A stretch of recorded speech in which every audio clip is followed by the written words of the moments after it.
గురుకులాలలో food poison అయిందని చెప్పేసి పెద్ద ఎత్తున గురుకులాలలో ఉన్నటువంటి విద్యార్థి తల్లిదండ్రులను కావచ్చు, విద్యార్థులను పెద్ద ఎత్తున భయభ్రాంతులకు గురి చేసే ప్రయత్నం బీఆర్ఎస్ పార్టీ అదేవిధంగా కేటీఆర్ గారు చేస్తున్నట్టు చాలా స్పష్టంగా కనపడతా ఉంది. ఎందుకంటే అక్కడో ఇక్కడో ఫుడ్ పాయిజన్ అయితే 12 మంది ఉంటే 48 మంది అయ్యారని, అదే కాకుండా ఆ ఆ స్కూల్లో ఉన్నటువంటి అందరూ ఫుడ్ పాయిజన్తో ఇబ్బంది పడుతున్నారని చెప్పేసి బీఆర్ఎస్ పార్టీ సోషల్ మీడియా వేదికగా, నమస్తే తెలంగాణ టీ న్యూస్, కేటీఆర్ గారు ట్విట్టర్ వేదికగా తెలంగాణ రాష్ట్రంలో ఉన్నటువంటి గురుకులాల్లో చదివే విద్యార్థి తల్లిదండ్రులు కావచ్చు, విద్యార్థులను భయభ్రాంతకు గురి చేసే ప్రయత్నం బీఆర్ఎస్ పార్టీ చేస్తూ ఉంది. ఈ పాపాలకన్నిటికి కూడా కారణం బీఆర్ఎస్ పార్టీ. ఎందుకంటే ఆనాడు గురుకులాలు పెట్టినటువంటి కేసీఆర్ గారు పర్మనెంట్ బిల్లులలో ఎక్కడ గురుకులాలు నిర్మించలేదు.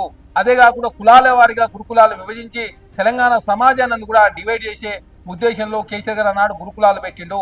అదే కాకుండా కాంగ్రెస్ పార్టీ అధికారులకు వచ్చిన తర్వాత ఇంటిగ్రేటెడ్ క్యాంపస్లు అన్ని కూడా ఒకే దగ్గర గురుకులాలు ఉండాలని చెప్పేసి భావించి ఒకే క్యాంపస్లో మైనార్టీ, ఎస్సీ, ఎస్టీ, బీసీల సమయం అన్ని గురుకులాలు ఒకే ప్రాంతంలో ఉండాలని చెప్పేసి ప్రభుత్వం భావించి మండలానికి 100 కోట్ల రూపాయలతోటి పర్మనెంట్ బిల్డింగ్స్ ఉండే విధంగా తెలంగాణ రాష్ట్రంలో కాంగ్రెస్ ప్రభుత్వం ఆల్రెడీ 30 గురుకులాలకు ఆల్రెడీ ఇనాగ్రేషన్ సందర్భం. అదే కాకుండా తెలంగాణ రాష్ట్రంలో టీచర్ల కొరత ఉందని చెప్పేసి ప్రభుత్వం భావించి డిఎస్సి నిర్వహించి 11,000 మంది టీచర్లకు ఉద్యోగాలు ఇచ్చింది.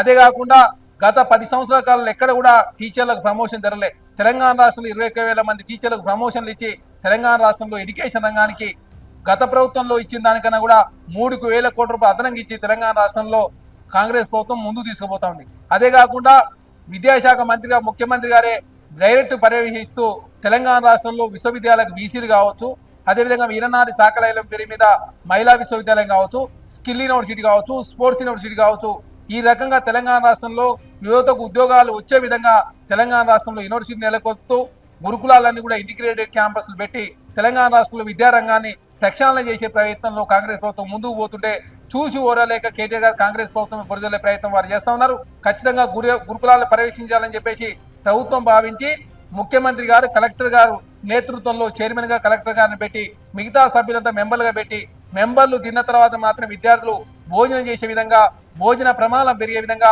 విద్యార్థులకు ఆల్రెడీ కాస్మెటిక్ ఛార్జీలు కూడా 40% పెంచింది రాష్ట్ర ప్రభుత్వం.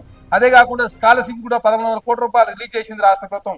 ఈ విధంగా చెప్పుకుంటే ఇప్పుడు తెలంగాణ రాష్ట్రంలో విద్యార్థుల మేలు కోసం విద్యా ప్రమాణం పెంపొందించే ప్రయత్నంలో భాగంగా కాంగ్రెస్ ప్రభుత్వం మంచి నిర్ణయాలు తీసుకుంటా ఉంటే అనవసరంగా రాద్ధాంతం చేసే ప్రయత్నం కేటీఆర్ గారు బీఆర్ఎస్ పార్టీ చేస్తా ఉన్నారు.